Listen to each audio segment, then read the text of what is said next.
Good morning, viewers, and welcome to the last edition of Inside Nigeria this week, Friday, January 6th, 2023. Happy New Year, at least from my guest who is appearing for the first For time the first this time year. this year. Happy New Year. Majid Ayir, it's always a pleasure to have Thank you you on very the much. A program. pleasure to Happy be here. New Year. Happy New Year. I hope you had a good sweat time. Oh, well, we tried our best. Need to have you on Yes, this video. Yes, we have the five papers on our menu for review and discussion this morning. We have Nigeria's most influential newspaper, Leadership. We have Vanguard newspaper, This Day, and the Punch newspaper, and of course, Guardian too. Let me go on with the leading stories on these papers, starting with Leadership. Leadership says in renewed anti-graft war, NFIU goes after federal government, states, local governments. In renewed anti-graft war, NFIU goes after federal government, states, local governments. Bans cash withdrawals on all government accounts. Use March 1st as deadline. Partners EFCC, ICPC to try offenders. I'm going to take that again. That's the leading story on Leadership. Leadership Friday. It says in renewed anti-graft war, NFIU goes after federal government, states, local governments, bans cash withdrawals on all government accounts, give March 1st as deadline. Partners EFCC, ICPC to try offenders. That's the leading story on Leadership Friday. And Vanguard newspaper also has similar story as its headline. It says, all government payments must be cashless from March, NFIU. All government payments must be cashless from March. Says only president can grant waiver for excess cash withdrawal. Payments for whatever purpose from public treasury affected by new guidelines. Embassies, development partners, others affected. Violators to face money laundering, corruption charges. Federal government withdraws 225 billion naira. States 701 billion naira. Local governments 156 billion naira cash from 2015 till date. State government reacts. That's the last bullet on the leading story in Vanguard. All government payments must be cashless from March. NFIU. What do you have to say? Yes, Wow. it's a good development. Would you see that it's because the administration is winding to a close that they are coming out with this This should directive have been done much earlier. much earlier? Much earlier. I mean, the federal government has ways and means of tackling corruption and graft at all subnational levels. And this is one of the ways to have done it. Okay. So it's coming a bit late, but well, it's better late than never. So it's a good one because we need to check the excesses of government at the subnational level. The waste, the corruption, the stealing is just too much, and it has negatively affected governance and good governance delivery at that level. So it's a good one. It's a good measure, and I hope that all institutions of government will support this measure. If you have nothing on two words you want to do, this should not be a problem for you. You should be able to subject all government payments through e-transactions so that they can monitor properly. Exactly. So that you have intentions to actually carry out corrupt practices. Otherwise, it should not be a problem. And what you are saying, you can say it in relation to what the CBN governor Mefele did say that most of the cash that this total cash in circulation is you only have about fragments of it in the bank. Why some are in some personal homes and all those stuff? Yes, that was because there is no law essentially criminalizing keeping money at home. Yes. But then you can withdraw it by bit and keep at home. But what about government spending? However, this alone will not solve corruption. But is it not true this withdrawal, even through government, that you have all these corrupt government officials having access to money because they are withdrawing? Yes, but again, this is one good step, but this is not enough to stop corruption. Okay. The major corruption in government takes place at the procurement process. Yes. And procurement process can be fraudulently done, and valid payments could be issued through electronic transmission of electronic transfer, which looks okay, but the monies that are being paid to certain companies are actually proceeds of fraudulent processes. So the ICPC, in this instance, must begin to look into the budgets of state governments, the budgets of MDAs. Certain line items there are fraudulent. They must pay attention to the procurement process, beginning with the budget. In fact, if any item looks suspicious in the budget estimate, it should be flagged immediately. Such an item should not be implemented except explanation is made satisfactorily. And you also have a duplication of some items too. That's what I'm talking about. So these things are designed, and once it is passed into law, it becomes legal. Corruption becomes legalized. Yes. And when it becomes legalized, you can issue payments for those things and not through electronic transfer of funds. I keep using television of results. Electronic transfer, electronic transfer of funds, and it goes to companies that are said to have duly delivered on certain government jobs, but those jobs themselves are fraudulent, and so the kickbacks now get back to those who actually instigated or who actually midwife that fraudulent process. So we need to do a lot more. So we need to pay close attention to what the MDAs are doing through their budget estimates and how they're implementing. We must reform the public procurement process and monitor the existing ones, because that is where the real thing happens. It's only people that are not very smart, quote unquote, that dip their hand and head into the coffers. The smarter thieves actually passes but it in through order procurement. to this procurement issue, I think that was why, was it not why BPRO was set up? BPEP. Yes. You know that is what we keep saying. No matter how beautiful the law is, There's if a way to you don't beat circumvent it. people of integrity, then the law will be turned on its head. Now we're talking about reforming BPP again. There was a time we had somebody like Engineer Eze as the head of BPP. He was hated by everybody in government because he will never issue you. Because I remember they used to throw this torchlight on some items. Yes, that was under Engineer Eze. Eze was so hated by everybody in government that he led government very poor, because you know why? He refused to compromise. So that period we had some level of sanity, accountability. Yes, we are even seeing here in the news some agencies and NDAs that were having exaggerated figures. But nowadays we no longer hear anything about it. At all. It just died. So you need to put people of integrity. And that's why we are making appointments. Please, appoint people based on merit, competence, and capacity. And integrity. This is what the person must have integrity. So he doesn't use his capacity in a criminal manner again, or his knowledge criminally. Integrity, patriots should man every layer of public service in Nigeria. It's something we must do. So no matter how beautiful the laws are, no matter how. After no law permits governors or ministers to pay for public funds. No law now. The law actually forbids it. But how come it's happening? It's happening now. Even the law forbids it. So we're breaking the law, and it has become normalized. We're not trying to amend the laws to take care of human error in breaking laws. We think we can legislate on human error. No. Enforce law, bring in people of integrity to enforce these laws. And anybody that's found wanting should be sanctioned immediately. So I hope the president will allow this to fly.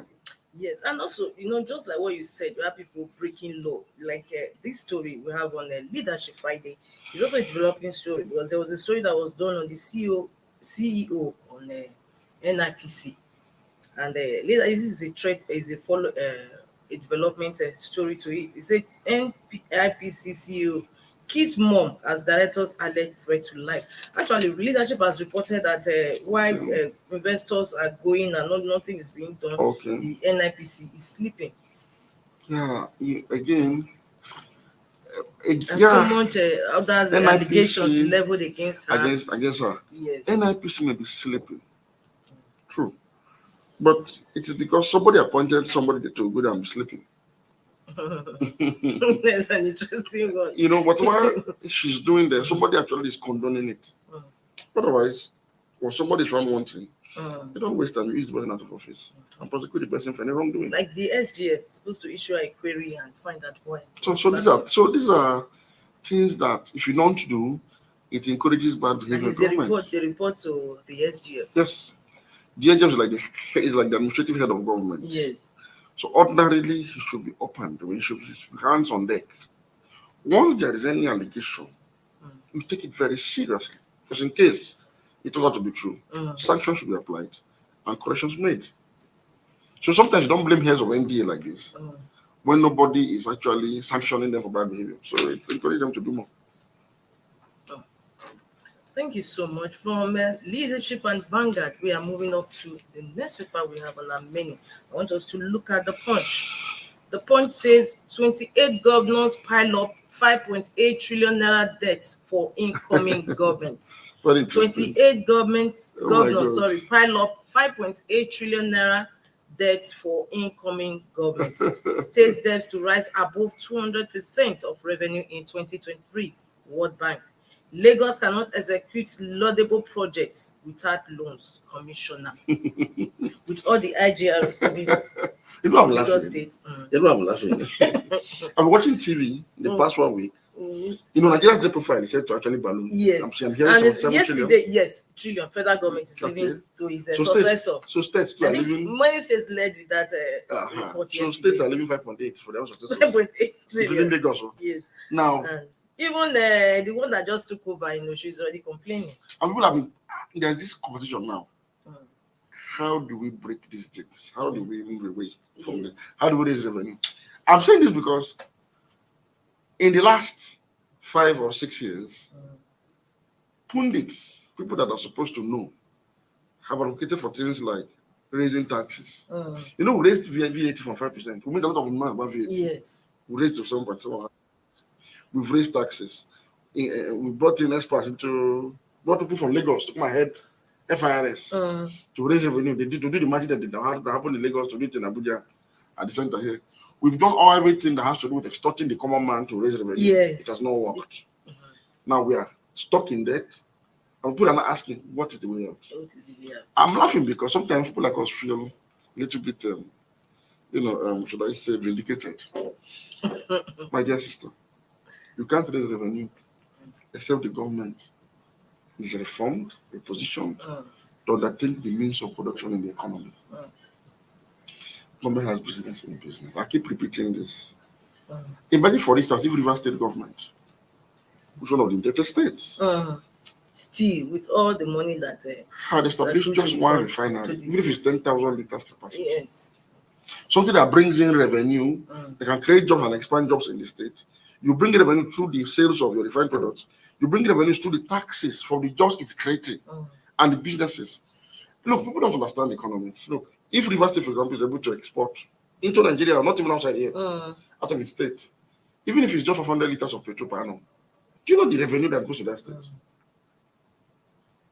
Now, until these states begin to take advantage of the natural endowments and the economic advantages, with active government participation, we will not be able to deploy.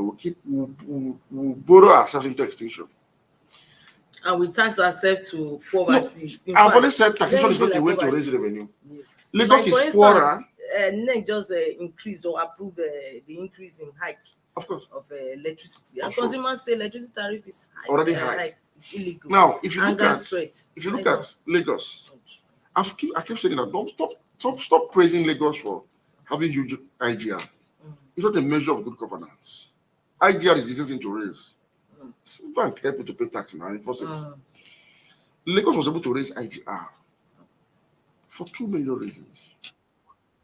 Lagos is the former federal capital of Nigeria, which has 2 of Nigeria's most important seaports, federal government owned. Yes. So because of that exit of seaports, and of course the airport too, it's like the gateway to the world. Yes. And so there are businesses that have been created out of this presence of the seaports. So it means 90% of the goods in Nigeria are imported through Lagos. So all the contingents, is that not all the importers, abnormally in itself? Ordinarily, yes. So that was what created. Thank you. That was what created huge inflow of funds and of money into Lagos market, out of which the state government is now extorting by way of IGR. I call it extortion. If Lagos state government was more pragmatic economically, they should have actually lowered taxes in Lagos. Convert those taxes to dividends in those companies and industries that are operating out of Lagos Okay.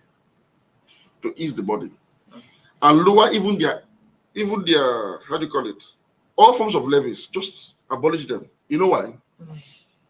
So that these companies will have lower cost of production. They cannot export into the west coast of Africa Yes. massively. The more they export, the more they begin to expand jobs and their production facilities along the Lagos-Ibadan axis. Yes. Before you know And the more it might get to a lot employing. So what government is simply doing is getting now money from one, the dividends it's getting from the investment that's made some of these companies. So Lagos government is supposed to invest money. Some of the companies in Lagos build hotels. Lagos is supposed to develop a sea resort. All those beaches in Lagos are slums. Lagos state government is supposed to partner with relevant companies and capacity to come. How do we develop our ocean line to make it one of the best resorts in the world? And tourists drive to these are things the government is supposed to be, not just raising taxes.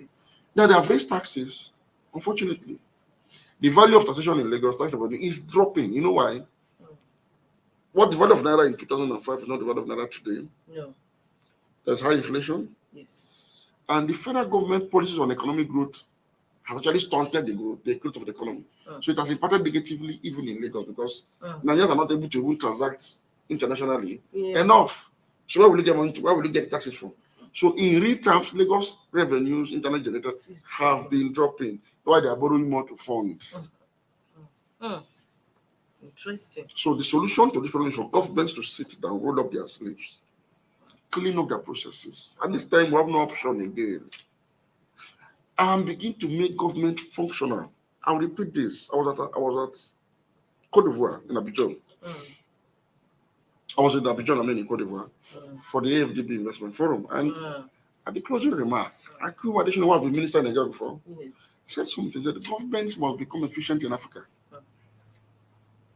So that this partnership that they're having with international development partners can actually translate into something tangible. And that until that is done, all of these investments and interventions will be waste. Because governments are not putting in supporting structures, good governance structures that can maximize these investments and partnerships. And that is the truth. If you tell how much global finance partners have pumped into Africa and we're not seeing the result, you marvel. You marvel. Look at the mess after 8 years that has been left for incoming administration. What? Yes, and about 77 trillion naira. It's not a child's play. I don't know. By the time the incoming government grapple with servicing the debts and all those things. No, you don't say what you just said makes so much sense. What can actually be done? That is why many Nigerians are not so impressed with the level of campaign we've been having so far. Because most of all these the candidates, they are not speaking to the. They don't seem to understand. They are not speaking to the issues at hand. Apart from a few of them, one or two of them that may have certain personal qualities. Like, it's okay, see, this is what they said to be a frugal manager of resources. He said to be somebody who can, manage money and save if possible. So why not bring in such a person that this is what Nigeria actually needs savings? Yes. Fine. But beyond that, their policy propositions do not seem to address these issues. Yes. You need energy security to boost the economy. Exactly. You can't just, and nobody is speaking to that. Nobody. Exactly. We've said it on several programs. Nobody is speaking to that. Key. It's key. I remember that's what a colleague said, that over the years, Nigeria's electricity, how do you put it now, megawatts has remained 4,000. 4,000. And it's expensive to run because the current tariff rate, I knew how much I spent for electricity during the holiday. Yes. An average month in Nigeria. We didn't have lights. So for those who have had lights, they have lights. I can assure you that I spent over 50,000 naira. Because there was improvement in supply. It came with a cost. I don't think an average one can afford such and not go under. Now, all over the world, The countries we are competing with for a common market, Mm. the governments have put in place policies to provide cheap sources of energy for their industries. Mm. What is Nigerian government doing about that? Do you know that if you manufacture a shoe in China, a shoe, It's cheaper. it's only cheaper. You bring it all the way from China, Mm. clear it at the port, pay the tariff, put it to your shop in Aba. The shoe that was made in Aba there will be more expensive than the one that came out from Oh China. yes, that's why when people were making case for this textile, Nigerian textile industry, that how can you even pump money into the industry when it's cheaper getting foreign? So you now close the borders so that you be paying more for Nigerian textile. It doesn't make It sense. doesn't make sense. So the question now be, what did China do to make their own textile cheaper? To the point that even they export it to this place, Yes, it's cheaper. so Government was involved. This is not something the president alone can do. Governments were involved. First, Chinese companies get loans from Chinese funded, government funded banks at less than 1% interest rate, with about 10 years moratorium for export competitiveness. Here in Nigeria is 22%.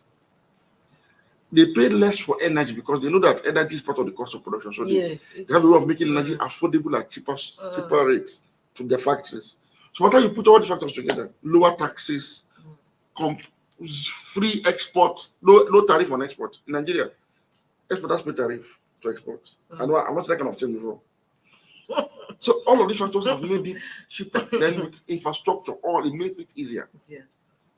How can you compete for a global market? Because we're all competing in the same market. Oh yes. So why not begin to do what this president's government has done? Why not do what the US government has done? What the German government is doing? Why not? Why don't you do what their governments are doing and not what their government tells you to do? This is the question. So all of the policies that are coming up with appears to be neoliberal and cannot solve the problem in reality. They keep making issue out of fuel subsidy and I laugh. It's not the problem. If you are paying subsidy to your friends, that is not subsidy. That is stealing. But as to other subsidy as a concept to make energy cheaper is of value. It is of value, important value. It is important. Now the problem is, why are we even importing in the first place for national subsidizing? Can we fix our refineries? How come none of them have a blueprint clearly on how to fix refineries and build more? Why? Why is there a problem? Nobody. None of them. And it's so unfortunate that during the onset of this administration, it said it was going to build a refinery. Yes. 2 terms of government. 2 terms. Yeah, we don't have anyone. Now, what are the prospects now for this year? Sorry, 2023. The budget itself is in crisis. Yes. About 12 trillion deficit already. We have long going to get the money from. Just 9 trillion. So I'm being informed by pundits that ordinarily the government was supposed to sign in the finance bill into law before passing the budget. So we have signed the budget and we've not even signed the finance bill. Because the finance bill that prepares the template of revenue and expenditure upon which the budget is based. So the National Assembly supposed to look at both and say, okay, this is consistent, it's in sync with the budget. The revenue projection, and how you want to do is in sync. Now they have signed the budget without having a template. Because you have a National Assembly that says that the president is always right. Like Napoleon of Nema's farm. Wow, it's so unfortunate. Let's look at the Guardian. Like what Guardian is saying on its headline this morning. It says 2023 tame inflation, insecurity, fuel subsidy, experts tell government. 2023 tame inflation, insecurity, fuel subsidy, experts tell government. One on wrong steps ahead of elections. It's significant year for Nigerians, says Ajibola. How electoral outcome will determine economic progress. Inflation, cost of living crisis among major challenges. I'll take that again. 2023 tame inflation, insecurity, fuel subsidy, experts tell government. One on wrong steps ahead of elections. A significant year for Nigerians, says Ajibola. How electoral outcome will determine economic progress, inflation, cost of living crisis among major challenges. That's the leading story. Actually, we actually have two leading stories on the Guardian. The other one is, of course, a development story or an investigation story. It says how cost of production, import dependence undermine national drug security. Yes, inflation is getting out of hand. Mm. But this is the contradiction here. Mm. With the term inflation, insecurity, of course, is true. First subsidy. Mm. If this person is getting to move subsidy, this will actually make inflation to go up further. Yes. It will fuel insecurity. Yes. So I don't know why people don't seem to understand that this is not our problem. Yes, many It's, people I don't don't. seem to, It's because no, they are many people are fixated on the high cost. Like, is it not 6.6 trillion? if you Like convert that, if you federal convert government told us that, that they was paying if on you convert subsidy. that to dollars, you know that it is not. Without prejudice to what people think is also a corrupt figure. Leave that figure out of it. It is pittance compared to what the United States of America, where most of them studied, use it to subsidize food. So if you claim that subsidizing fuel is subsidizing consumption, okay, America subsidizes food. America pays unemployment benefits. UK subsidizes housing for its citizens. UK, for example, have a system of council flats where if you don't have proper accommodation, you can apply for council flats. This country spends billions and billions of dollars every year, more than your entire national budget, for subsidies on food, on basic education, on housing, and for the case of the UK, they are on healthcare. So what is so special about first subsidy that we think it is the problem? Now, if you move first subsidy, that money will be retained in government. Or what is the guarantee that money will be used, put to good use? What is the guarantee? So yes, what you should be tackling is energy security. That is the reason why you're having inflation and insecurity. Yes.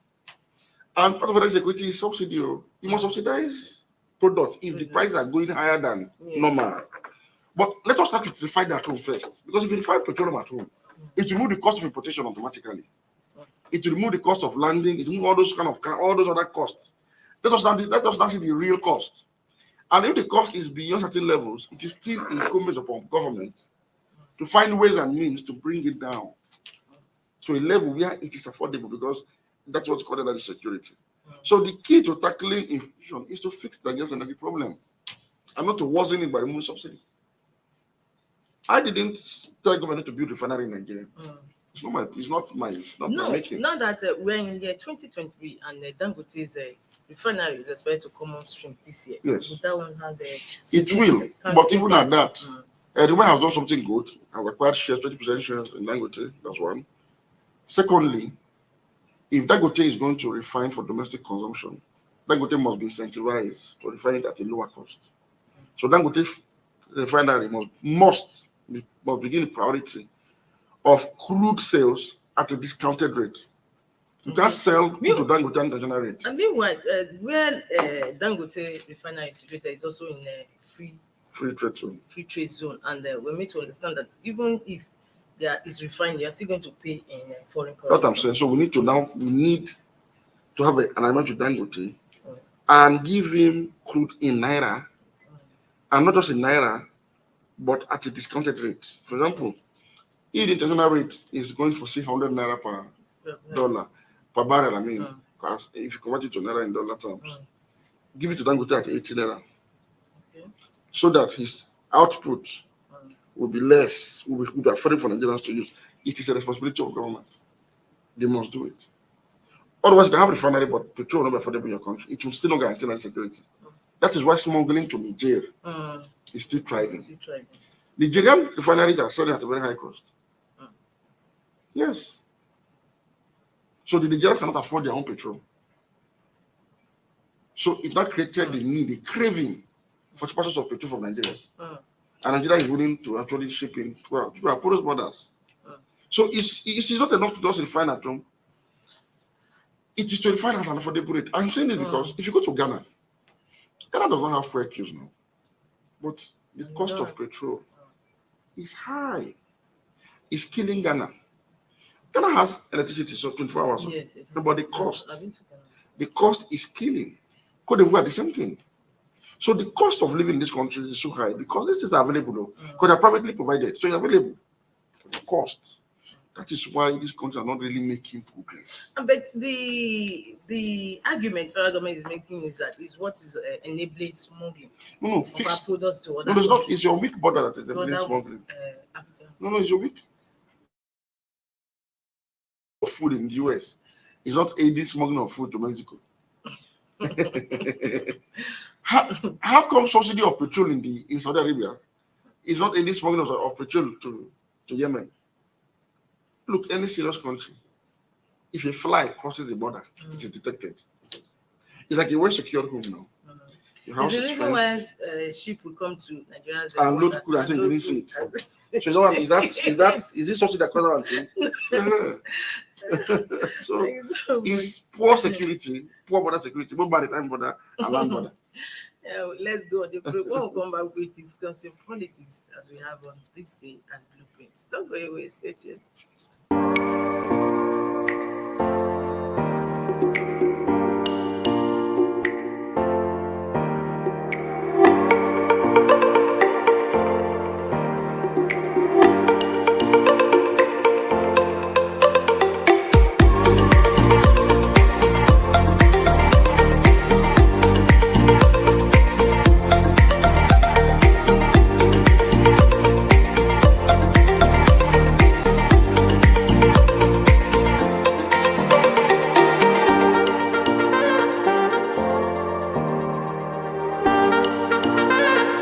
For sponsorship and advert placements, please contact 080-3688-6158. Last Word Leadership Podcast Studio. You have the last word.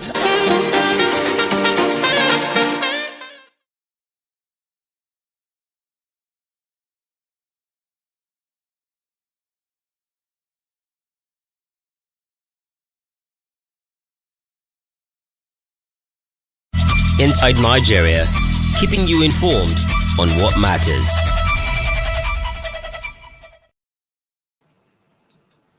Welcome back. In case you're just joining us, this is Inside Nigeria on Leadership Television. With me in the studio is a public affairs analyst, Majid Dahi. Thank you so much. Thank you very much. Yes, we are looking at this day. This day is leading with chants of Atiku as Makinde launches second term campaign. Chants of Atiku as Makinde launches second term campaign. G5 members committed to PDP, says Autumn. At Oyo rally, aggrieved governors refused to name presidential candidate to support. Ikpeazu's kinsmen pledged support for Atiku. PDP PCC mocks Tinubu's rally for inability to speak on policy issues at Kano. Kano PDP, APC candidate tired, has nothing to offer. He should go home and rest. Finally, Wike approves Atiku's campaign rally in Rivers. That's the story on this day. And still on this day, we have this Brukos to former President Obasanjo's endorsement of Peter Obi and the APC presidential candidate Bola Ahmed Tinubu fires OBJ, says you are unfit to recommend president for Nigeria. Tinubu fires OBJ, says you are unfit to recommend president for Nigeria. I created local governments. Wicked Obasanjo seized our money, punished us. You don't follow a man who doesn't know the way. Asiwaju resisted Obasanjo's plan for one party state of Shomole. That is on Blueprint. And in this day, we have the same story too. Tinubu Obasanjo fit to recommend president for Nigerians. The story is on page 33 of this day and page 6 of Blueprint newspaper. It's very laughable to say. Obasanjo's endorsement has continued to generate reports. If that endorsement was of no consequence, why are we discussing it almost 2 weeks after? It's very sad when people just talk because they want to talk. How can you say that Obasanjo is unfit to recommend president for Nigeria? When you went to him, Tinubu, you went to him at the beginning of the campaign to seek his support. In fact, your boy who is the Speaker of the House of Reps, issued a statement saying that Obasanjo has endorsed them. Before Obasanjo said, no, I didn't endorse you. So you claim his own his endorsement. In 2015, he endorsed your Buhari. In fact, Tinubu went to Obasanjo to seek his opinion, to choose for him between Buhari and Tinubu and Atiku on who to support for the former elections. And Obasanjo narrowed down to Buhari. Then they described Obasanjo as a national treasure. This was a national treasure. Yes. But today, he's no longer a national treasure because he has endorsed somebody else.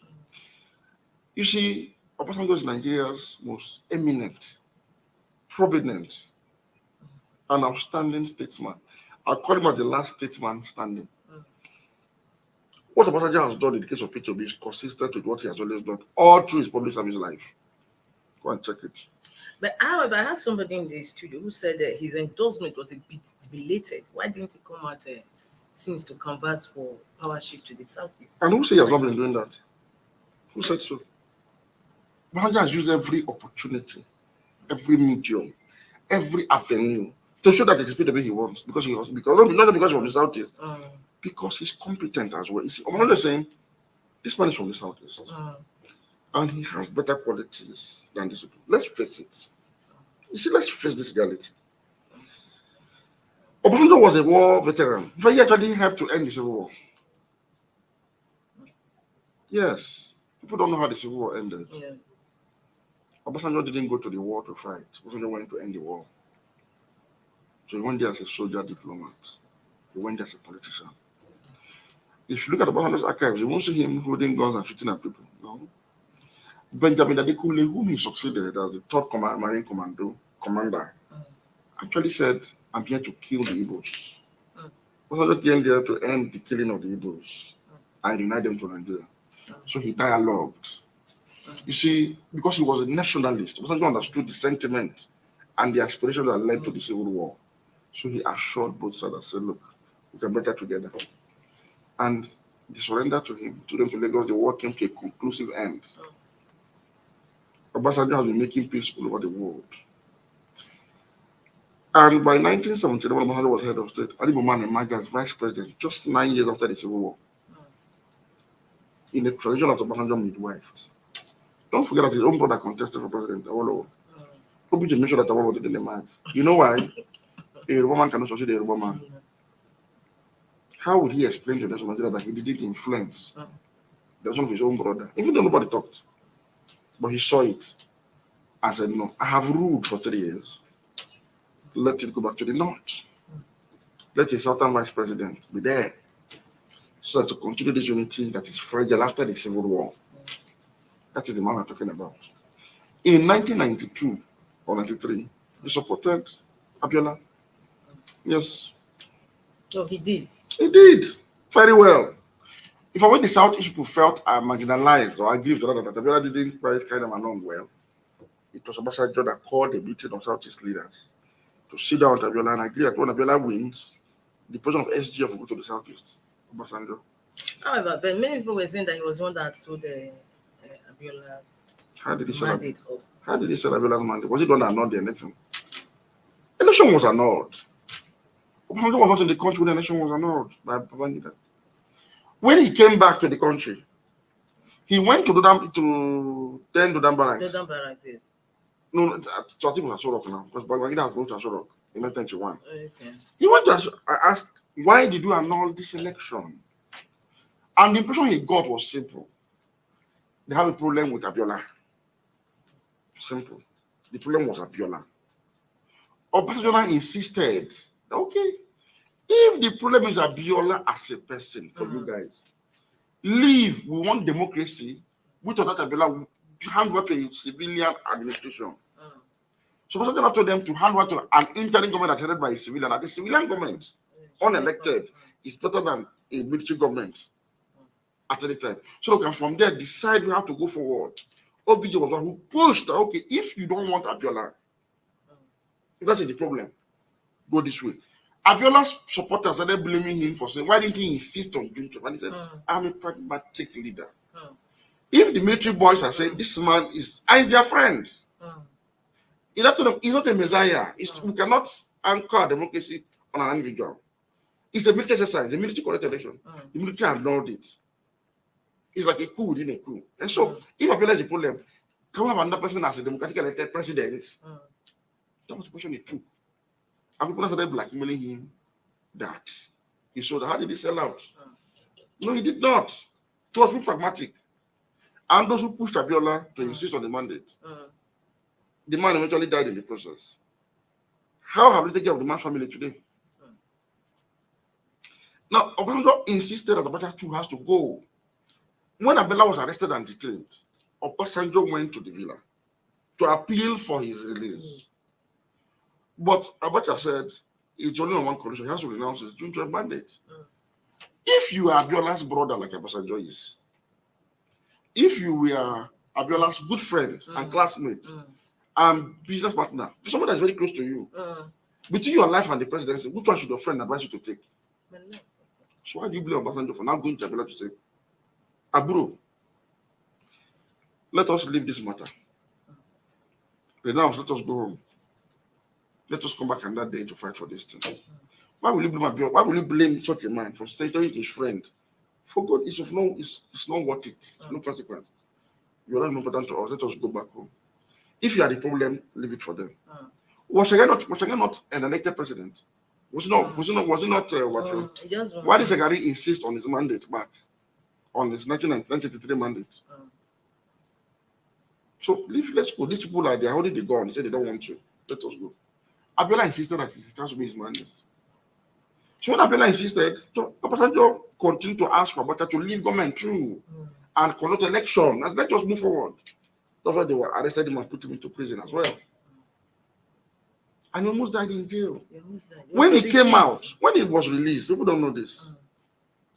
Obasanjo insisted again that since Abiola is still alive and Abacha is dead, can we reactivate June 12th? He insisted on, he made a statement. Short after that, Abiola died. So how do you blame this man for this? People don't know that Obasanjo became president because of his own qualities, not just Abiola's death. Look, the rest of Nigeria trusted Obasanjo's nationalist credentials. They trusted in it. So they saw him as a one man that would not rock the boat. And he didn't. When he came, he didn't elevate Yoruba interest. He didn't go about avenging Yoruba, the wrong done to the Yoruba. He didn't know that. He let the country and move forward. And he delivered the best good governance template so far.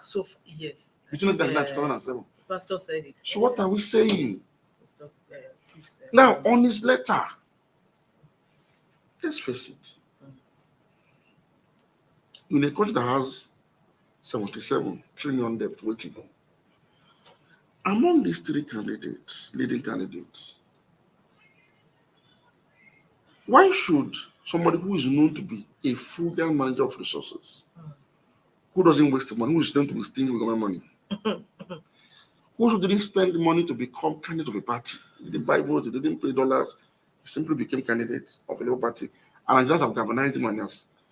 Will you now blame Obasanjo for saying, if Adibo man has distinguished himself like this and come this far, why not to consider giving them to them as a final show of the 3 R's: rehabilitation, integration, and reconstruction, to show them that they are indeed as Nigerian as another person?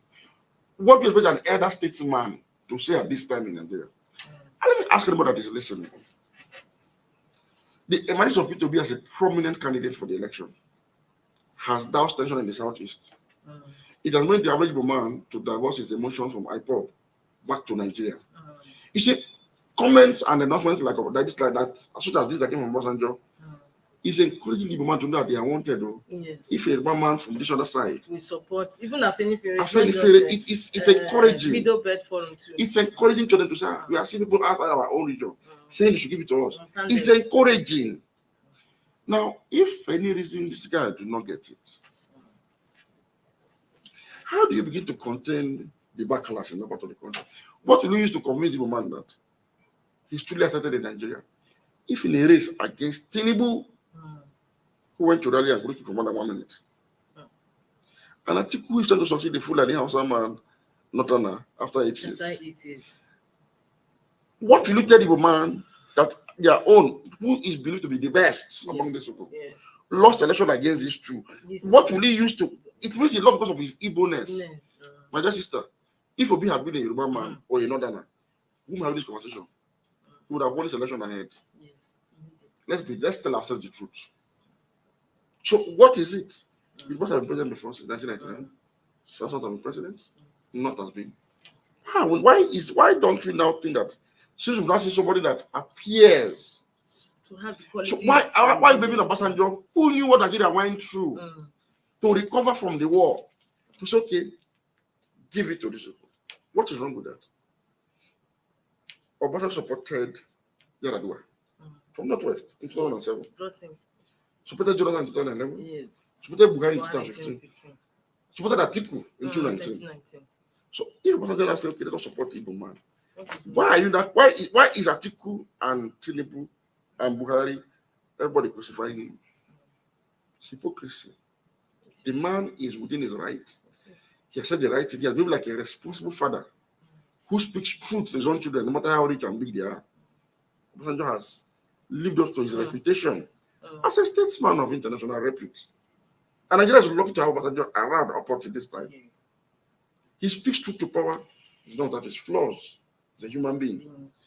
But on this issue of national unity, nobody can dispute Obasanjo's well-intentioned motive for anything he does to the advantage of national unity. Man is a great man. He's a living legend. Look, if Obasanjo wanted money, Buhari and his government were ready to give him money. If he wanted contract, he will get. Appointment, he will get. But he said no. Good governance. But I was surprised when Bolaji Akinyemi took him apart and said he was supposed to, served his tenure and he was supposed to be there and not interfere in the affairs of the country. It's not interfering, he's intervening. Like, that should be like Abdul Salam. No. They all have their, Abdul Salam and have their style. And the least person a country should not have is Babangida. A man that we don't know, he doesn't take a stand on any issue. It's not good enough. It's wrong. You must have a stand. Yes, you must have a stand. Obasanjo's intervention since 2007 has helped to correct a lot of things. People forget this. Yaradua was president. When he took ill eventually and didn't hand over to Jonathan, the first person to call him out was Obasanjo. It was Obasanjo that opened the floodgates against Yaradua by saying, through the path of honor, you can no longer discharge. Why not resign? He was the one. Before it now led to adoption of necessity, Obasanjo said the ball really. In 2011, Jonathan was going to come. It was seen as violation of zoning. Yes. But Obasanjo felt, since he's an Ijaw from the Nigeria, this thing we are discussing comes from. Let us allow him to do one time. Then to go back to the north. Yes. So he supported Jonathan. Yes. Jonathan emerged. When Jonathan was going to seek a second term, Obasanjo said, no. No, that was... No. Besides, you didn't do well as well. You didn't. None of these governments, both Jonathan's own, both Yaradua's own, both Buhari's own, have told us that because they detected his demand for money or jobs, it is what none of them have said it. No. They say, and it's envy. They say he thinks he knows too much.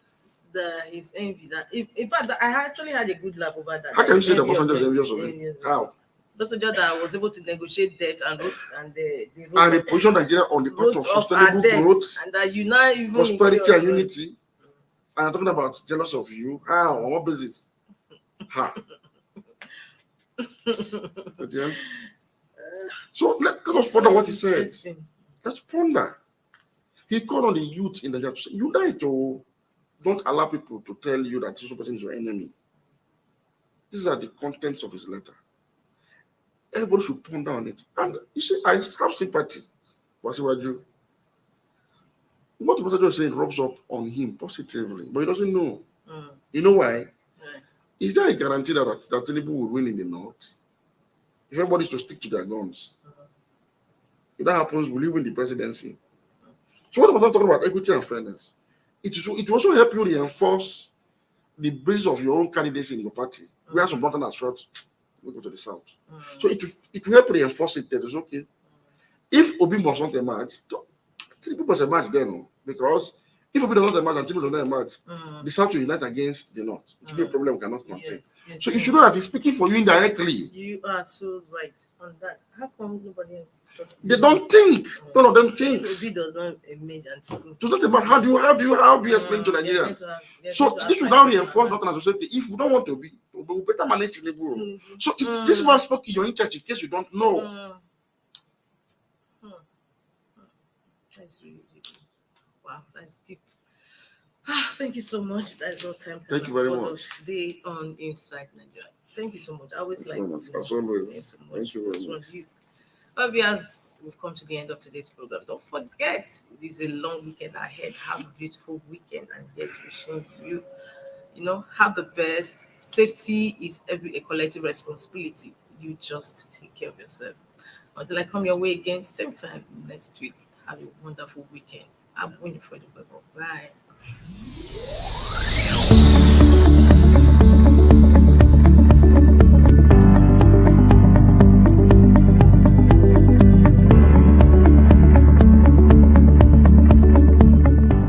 Thank you for watching. For sponsorship and advert placements, please contact 080-3688-6158.